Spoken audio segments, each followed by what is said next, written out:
again, back in my early career within franchising, the reality, like many franchisors, we actually didn't have a clearly defined strategy at all. And I think there's a quote by Alice in Wonderland that says, that asks which way to go. And it's like, well, if you're not clear about where you want to go, then any road will do.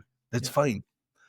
And so again, just taking us real back to basics, even thinking about the strategy, the long-term strategy, and the type, again, if we're thinking through the lens of a franchise or at this stage, what is the ideal franchise partner you want to bring on board? What is that profile? What does that avatar look like? And again, different horses for courses, if you like. It might be that if it's a franchise business, it's a lifestyle business, and you're therefore looking for franchise partners that would fit with that type of business. Absolutely fine. But again, if on the other hand you're a franchisor and you're looking to build your franchise ecosystem and your business at scale, let's stick with the 200 franchise territory analogy. It might be that what you want are multi-unit franchise partners to join the business. It might be that you want people with specific skill sets. You might even want investor franchise partners to join the business. So there's a whole host of options, strategic options, that ultimately are at our disposal, of course, but only at our disposal if we actually create the strategic plan in the first place. And that, for me, was one of the biggest lessons, because once we clarified what the strategy was, once we clarified what the strategic objectives were, it changed everything. And it changed everything because instead of just awarding a franchise to pretty much, anybody who cared to come along, who said they absolutely wanted to do it, we became far more choosy in terms of making sure that we got the right people that would fit with the strategy that had been developed. So I think it becomes a sense check almost, doesn't it? For every decision that you make, is that going to lead us to where we've set that we want to go? Does that align with our vision and our strategy? And if not, we need to really challenge that. Is that the right thing? Yeah, completely. And closely aligned to that, I'm obviously passionate about and the importance of purpose. So being really clear about what the company's purpose is, and again, picking up on what Claire just said, making sure that you're attracting, franchise partners, for example, and, suppliers, consultants, other stakeholders, making sure that whatever the organization's purpose is aligns with the individuals as well. But yeah, so having clarity of that purpose and being really clear about the vision for the future, it is absolutely, 101 when it comes to putting those foundations in, so that again, when it comes to scaling, you have got those principles already clearly laid out, and that it does act as a sense check, as Claire said, to make sure that you're attracting the people who are going to be completely aligned with that. I think purpose has a resonance and a vibration to it, that when you get it right, it's not just putting words on the wall or putting buzzwords around. I think people can kind of see through that. Yeah, agreed. And you can tell, like, it's not just franchising, it's any business that is going places has this kind of sense of, purpose about it that makes you want to be involved, I guess.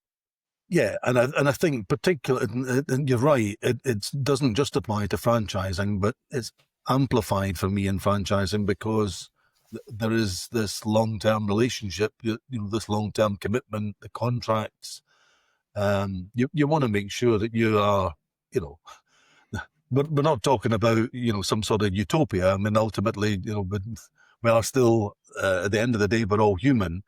But again, the closer you can get to being aligned, the better it is for everybody. And it does create inspiration, particularly, you know, when facing challenges and whatever else. So questions on this. By the way, if anyone does have any questions as we're talking, please post them. What does a good strategic plan look like? Like, is this a one-page document that you can pin on the wall type thing, or what should people be aiming for there?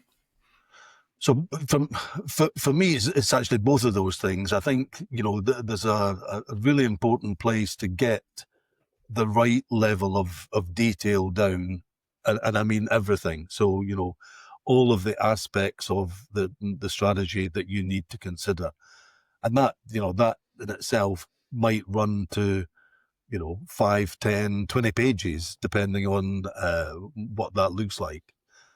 But I think one of the things that I found really helpful over the years is that once you've got that level of detail, when you've gone into the granular detail, if you like, looking at all of the aspects of a franchise business, you know, including, you know, recruitment, franchise recruitment strategy, information systems, you know, every single aspect of the business, to then boil that back down into something that is essentially for me a one-page dashboard.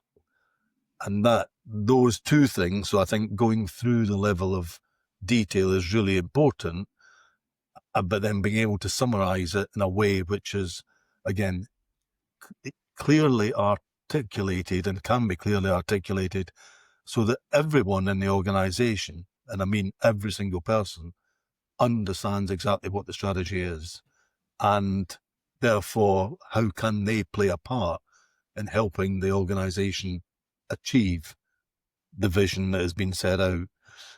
It's amazing how often I've seen either the work not being done at all, and as I said, back in the day, we didn't have a strategic plan at all, but either the work not done or done and then put in a drawer, and there is no value in that. And you know, the whole point of it is that it actually drives decision making on a daily basis. In terms of vision, I'm being prompted by a mentor at the moment to.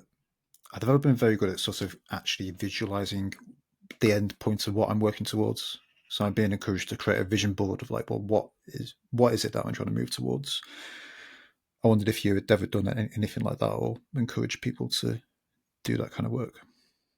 I have, and I do, and again, I mean, it's not necessarily for everyone, but I do think, you know, like everything in life, I think it comes down to focus, and that, you know, if you've got something that is visually in front of you every single day, when you come into the office, thinking about the things that are really important to you, thinking about your purpose. I mean, I said in the opening, you know, the Franchology purpose is all about transforming franchising together, and therefore every action that I take, every action that we take as a team, we are thinking about, is this actually going to help transform not just the franchise relationship or the person or the people that we're working with, but is there something that we can do that will transform